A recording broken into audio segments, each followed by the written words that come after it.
We're continuing with the messengers of the Advent message. Who were they? We already talked about William Miller and Joseph Bates. There were some other people that sometimes are not even included in our main teaching of Adventist history.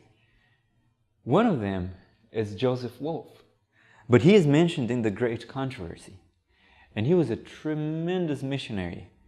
He's not only a missionary to America or to Africa.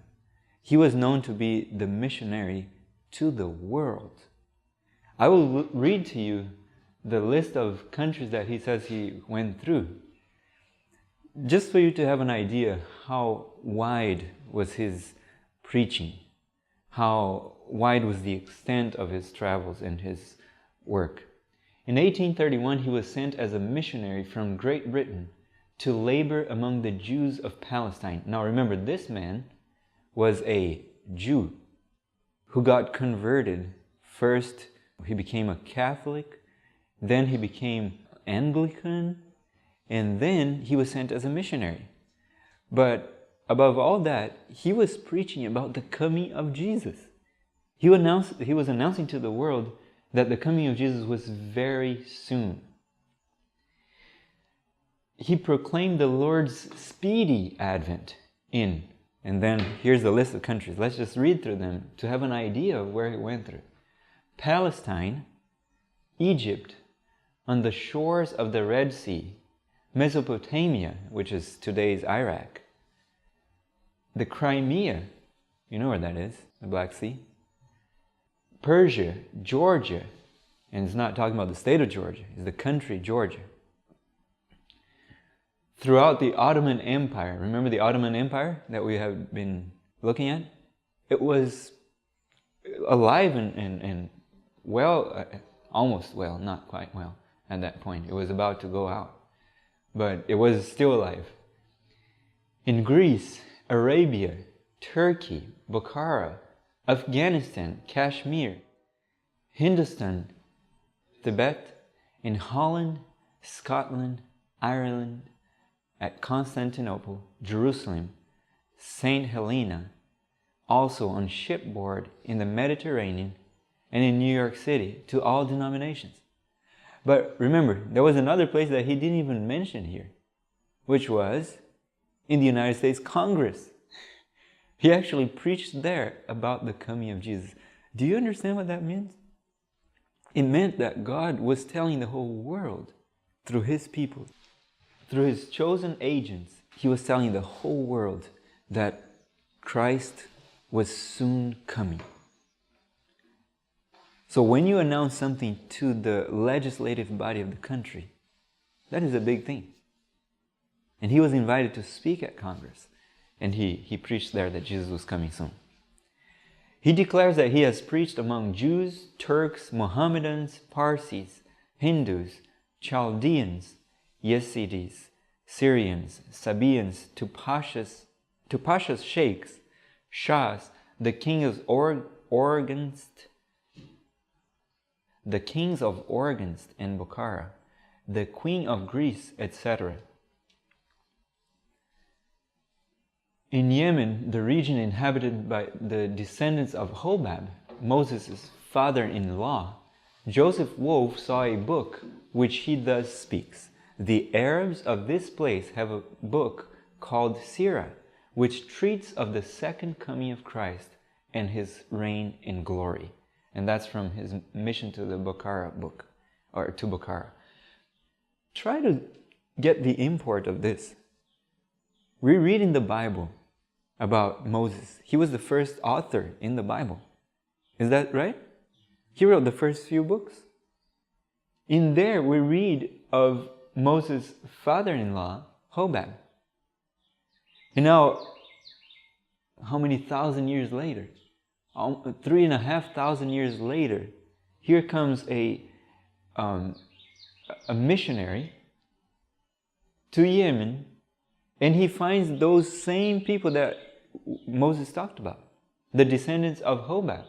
How amazing is that? And they have a book called Sirah, which talk about the speedy coming of Christ, the coming of Christ in His glory, the second coming. So they knew, and many people knew, that Christ was coming a second time. In Yemen, He spent 6 days with the Rechabites. Now, we move forward here to the future, after the time of Moses, maybe 700 years after Moses. And the Bible talks about the Rechabites. You remember that, right? We already talked about it. When they were still keeping the command of Jonadab, the son of Rechab, that they should not drink wine, that they should inhabit tents and plant no vineyards. And look what Loughborough says regarding Joseph Wolf. He says, in Yemen, he spent 6 days with the Rechabites, of whom he says, they drink no wine, plant no vineyards, sow no seed, live in tents, and remember the words of Jonadab, the son of Rechab. With them were the children of Israel, of the tribe of Dan, who reside near Tarim in Hadramaut, who expect in common with the children of Rechab the speedy arrival of the Messiah in the clouds of heaven. Were they expecting His first coming? No. They are Israelites of the tribe of Dan, and they expect the second coming of Christ in the clouds of heaven. That, for me, is so amazing. We see from the above that in those 14 years, Wolf himself had proclaimed the news of Christ's coming at the doors in more than 20 different nations. During the same time, the doctrine was extensively agitated in Germany, particularly in the south among the Moravians. So here you have a few illustrations of how he was going about, with the Arabs there on the left. In the center, you have the title page of his book. This is actually the book he wrote.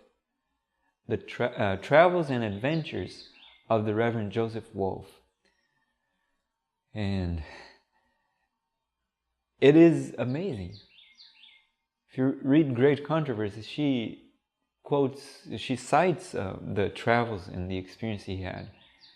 And Loughborough also does that. So it's an amazing person. And he was preaching around the world at the same time that Miller was preaching. You understand, Miller was preaching to the United States. There were other people around the world preaching the same message. Another person here, another of the messengers, Josiah Litch. He read Miller's lectures, published in 1836, and was convicted of Miller's position, but resisted impression to preach it in case it did not come to pass. So he was, as we would say, a little careful, right? Maybe too careful, because he was convicted. He had a dream that persuaded him to be willing to bear reproach for Christ, and began preaching and writing about the doctrine. And he's considered to be the first well-known minister to take up Millerite teaching, and first to join Miller in his work. Because Himes was in 1839, and Charles Fitch only joined in 1841. He wrote an article in June entitled "The Probability of the Second Coming of Christ" about AD 1843, predicting the fall of the Ottoman Empire based on Revelation 9, awakening much interest in the northeastern part of the United States. This was Josiah Litch. In Great Controversy, you also read about him. And as we saw already, he was the one that predicted that the Ottoman Empire would fall. In what day? We must remember this. August 11, 1840. Remember that? It was after the 391 years and 15 days. We must remember that. Those are special prophecies that help us to understand where we are. August 11, 1840 is when he understood that Ottoman Empire would fall, and it happened exactly like the prediction said. And in Great Controversy, Ellen White calls this a remarkable fulfillment of prophecy. She says, in the year 1840, another remarkable fulfillment of prophecy took place or happened. Another person here, we have Joshua Himes. This was considered to be the publisher of William Miller because he was a minister, but he had a great talent in publishing. And he was a go person. He was a reformer. He espoused the causes such as abolitionism, that means anti-slavery, pacifism, education, and temperance. He attended Miller's lectures on the Charlton Street in Boston, the church there. These were Miller's first lectures in a major city, given twice a day. The interest was so great that hundreds had to be turned away. After Miller's lectures, Himes met with Miller and joined him in the cause as its prime mover, opening doors to other Christian churches in the large cities in editing and publishing. Francis D. Nichol described his method as action and on a large scale and without delay. So that's how Himes was. It's interesting to see the way he met Miller and joined him. Miller preached and he was convicted by Miller's preaching. Then he comes to Miller, I don't know if it was right after the service or he invited Miller to go home to speak to him. And he said, Mr. Miller, do you really believe what you preach? What you're teaching us? And Miller said, of course I believe, otherwise I wouldn't be teaching it. And he said, what are you doing to spread this to the world? And Miller responded, I'm doing all I can. I need help. I asked for help, but nobody's helping. Then we're told that Joshua Himes said, prepare the campaign. We will enter into every major city of the United States. And in fact, that's about what they did. They went everywhere preaching and entering major cities like Boston, New York, and other cities. So Miller was the person that was teaching, but the main person behind all the publishing, which exponentially grew the message, the extent of the message, was Joshua Himes. In 1839, he became a convert to the Advent cause, as expounded by the famous elder William Miller. He entered the new cause with all the enthusiasm he possessed, and his ministrations were full of fire and power. In 1840, he began the publication of the Signs of the Times. Is that familiar? It's amazing. We still have it today. He was the person who published that magazine the first. Then when that was done, another of the Adventist people started or restarted its publications. But Joshua Himes was the one that probably coined the name, not invented the name, but coined the name for a magazine. Because the Signs of the Times, the word appears in the Bible, right? So he didn't invent that, but to use it in the magazine, I think he was the first one to do that. So he began in 1840 the publication of the Signs of the Times, advocating the cause into which he had thrown his whole heart. All his money, all his labor, all his energy were thrown into the lap of this cause, just like Joseph Bates, as we read yesterday, remember? As we saw yesterday. Joseph Bates spent all his money to the point of saying, this was the last money I had on earth, when he bought the 4 pounds of flour. So Joshua Himes did exactly the same thing. He spent all his money into this cause, and thousands of converts were won. The great physical force of Elder Himes preserved him till he entered his 92nd year. And I wanted to pay attention to this thing that I'll mention next. Quite amazing. His faculties of mind were vigorous to the last. In the year 1894, how many years after the disappointment? 50 years later, right? 50 years after, he gave a most stirring discourse to a congregation of over 3,000 Seventh-day Adventists on the campground in Lansing, Michigan. He seemed to speak with much of the earnestness and vigor of olden days. 50 years later, he's speaking to a congregation of Seventh-day Adventists. 3,000 people, and very excited about it, just 2 years before he died. He published this. Have you seen this? The Millennial Harp. This was the hymn book of the Millerites, published in 1843. Look at this. Millennial Harp, designed for meetings on the second coming of Christ. Improved edition. 3 parts in 1 volume. Boston, 1843. Published by Joshua Himes. If you see the hymns that are found here, oh, you feel so touched. Some are being sung now.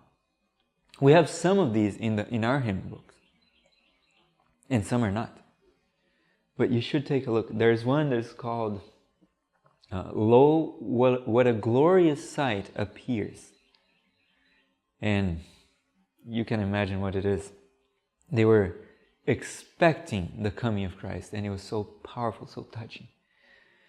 Here's a depiction of the tent in which Miller would preach. They called it the Great Tent, and it was very great. They said it held about 7,000 people inside. So it was a big tent. But it would be so full, so packed, that people wouldn't be able to stay inside. They had overflow, not rooms, but trees, right? So they would hang a chart on the trees and teach out of the chart, because inside it was too packed.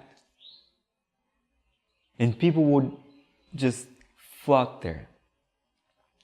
Another person that was very prominent, probably the most prominent one that joined Miller and Himes, was Charles Fitch.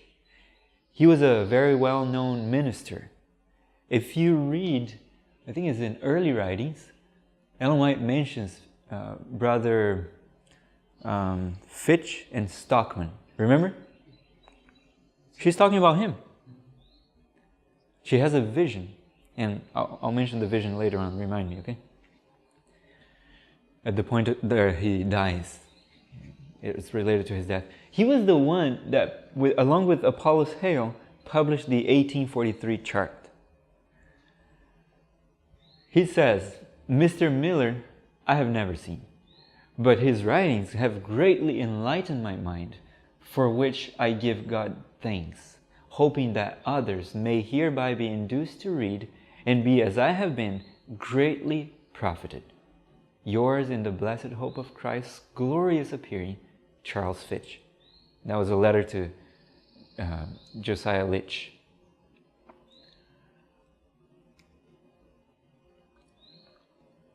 He prepared the chart with Apollos Hale, 1843 chart. He preached and published a sermon that says, "Come out of her, my people." You can listen to this sermon, not his voice, but the writings, and then somebody recorded the sermon. Just go to lnyaudio.org and scroll down all the way to the section where you find the Pioneers audiobooks. It's after Ellen White's audiobooks. Then you will see this. You will see that sermon there. He was chilled, very much chilled. The whole body was cold while he was baptizing converts, and he became seriously ill. So ill that he died a few days later. He died on, look at the date, October 14, 1844. What does that mean? 8 days, before the disappointment. And we're told that his wife told the children not to cry for daddy because they would see him soon. That's a sobering thought, right? They were really expecting Christ to come. It was with all their hearts. So we would think, oh, that's a disaster, it's so sad. The children. But wait, there's a promise. In early writings, Ellen White says that as the saved were gathering together there in heaven and were meeting, they met Brother Fitch and Stockman. So he will be one of the saved in heaven. He will be with us. He's not there yet, but he will be there when Jesus resurrects all his people. And then she says that Brother Fitch and Stockman asked the Advent group what happened after they died. What were the difficulties, the tribulations that they passed through.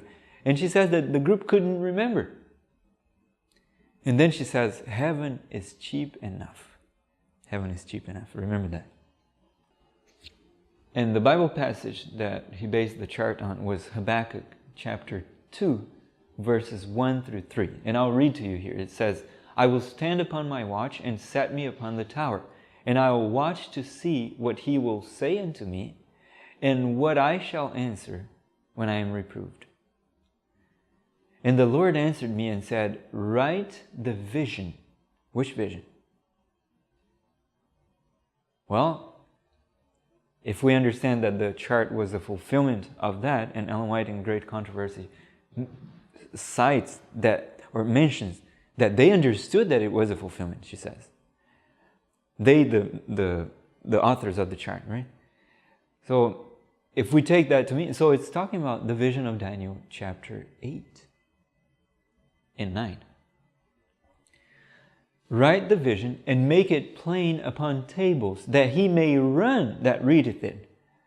That's a speech figure, right?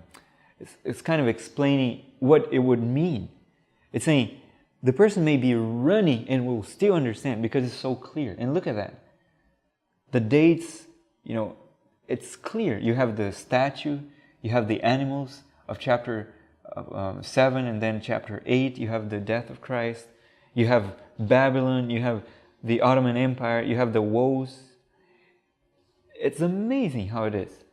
Now, there are some things that are not there in the chart, so it's not perfect. And there are some mistakes as well. One thing that is not there is the third angel's message. Right? Another thing, the 2520 is there, but that's a mistake. And we will see as... Well, let's take a look now. Here's the 1843 chart on the left. On the center, you have the 1850 chart. And in 1863, James White made a new chart because the previous ones were exhausted. There was no more. So they had to make a new chart. And in the same meetings when the church was established, they asked James White, or when the church was organized, they asked James White to make a new chart. So as organized church, we never taught 2520. Never. When the church was organized, we were working on something else. And he even had to explain why he took it out, because apparently people were doing back then the same they're doing today, holding on to the 2520, right? If we take a close look at the charts, we will see that 2520 is very prominent in the first chart, 1843. In the second chart, 1850, it is very small, almost disappearing. It's on its way out. And in 1863, it's completely out, it's absent. People say that Ellen White endorsed the first chart and therefore the 2520 must be true. But she also endorsed the second chart and she also endorsed the third chart. So to take one statement and enlarge it and make it mean what it doesn't mean is not right. It's a fallacy, right? Look what she says regarding the 1863 chart. People will criticize James White today They're criticizing him today because he took out the 2520. But those are the people that hold on to it. They don't hold on to the Bible, Spirit, Prophecy, or the pioneers. They hold on to that date. Right? So people criticize James White, but look what Ellen White says of the 1863 chart. She's writing in 1868, 5 years after he made the chart. And look what she says. And we would say to those who are poor and want books, send in your orders with a statement of your condition as to this world's goods. We will send you a package of books containing 4 volumes of spiritual gifts, how to live, appeal to youth, appeal to mothers, Sabbath readings, and the 2 large charts with key of explanation. This is Testimonies for the Church, Volume 1, page 689. The 2 large charts are the 2 charts that James White made. Let me show you how they were. The first one was with the prophecies, and the second one was with the law of God. She's endorsing these 2 charts. And then in 1870, she writes again regarding these 2 charts. She says, are you missionaries in your neighborhoods and in your own families? And then she shows how to teach the people and to be missionaries in the families. Right? She says, you can hang up the charts and show them, that means the people we're teaching, and show them the truth as it is there illustrated. Is she saying we can't use the 1863 chart because it doesn't have the 2520? Not at all. She's saying use this chart and show them the truth as it is there illustrated in the 1863 chart. You can teach them, if you would have a mind thus to do, by explaining prophetic history. The first chart was about prophecy. And tracing down prophecies that the end of all things is at hand. You can impress them with the sacredness of the law of God. The second chart was about the law. He made 2 charts. And show them its claims upon them. Do you see what she's saying? So be careful with the entanglements of the 2520. We come to the next one. The next prominent one. Although he wasn't very prominent at the time of the Millerites.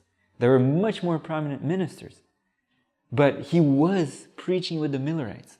But when the Adventist Church, or after 1844, when the Sabbath started becoming prominent, James White assumed a leadership role that will hardly be matched by anybody in this movement. He was a descendant of Peregrine White, who was the only baby born in the Mayflower. You remember that? Remember that part? As the Peregrines were coming, as the Pilgrim Fathers were coming to the United States, in that boat, the Mayflower, there was one baby born there. His name was Peregrine White. It was like the symbol of liberty, right? A new baby being born in the voyage to liberty. James White was a direct descendant of that boy. James White wanted to be a teacher, but changed his course after hearing William Miller. He first heard Miller preach at a meeting in the Mammoth Tent in eastern Maine in September 1842 at age 21. He began preaching the Advent message in October 1842, still at age 21. He was young as he was preaching. This picture here is around, I think he was about 60 years of age. And that's when he died. He died at age 60 because he overworked. So let's not follow that part of the example. He died, J.N. Andrews died of overwork. And we need to be careful. But I think today we're even more prone to not work at all and to just let the current flow. He began preaching the Midnight Cry message in August 1844. He says, at the age of 20, I had buried myself in the spirit of study in school teaching, and I had lain down the cross. I loved this world more than I loved Christ and the next, and was worshiping education instead of the God of heaven. His mother's appeal and the witness of friends convicted him of the Advent message. He came under the conviction, similar to William Miller, to share with the students he had taught. After initially rejecting the conviction, he did so. That means he preached it. Then he struggled over what his future should be, wanting still to be a teacher. And James White continues, I finally gave all for Christ and His gospel, and found peace and freedom. On returning from the great camp meeting in eastern Maine, where I heard with deepest interest such men as Miller, Himes, and Preble, I found myself happy in the faith that Christ would come about the year 1843. I had given up all to teach the doctrine to others, and to prepare myself to do this was the great object before me. I had purchased the chart illustrating the prophecies of Daniel and John, used by lecturers at that time, and had a good assortment of publications upon the matter, object, and time of the Second Advent. And with this chart hung before me, and these books and the Bible in my hands, I spent several weeks in close study, which gave me a clear view of the subject. And here he describes his disappointment. You will see, I will begin reading from the middle here, the part that says the love of Jesus. The love of Jesus filled every soul and beamed from every face. And with inexpressible desires they prayed, Come, Lord Jesus, and come quickly. But He did not come. And now to turn again to the cares, perplexities, and dangers of life, in full view of the jeers and revilings of unbelievers who now scoffed as never before, was a terrible trial of faith and patience. When Elder Himes visited Portland, Maine, a few days after the passing of the time, and stated that the brethren should prepare for another cold winter, my feelings were almost uncontrollable.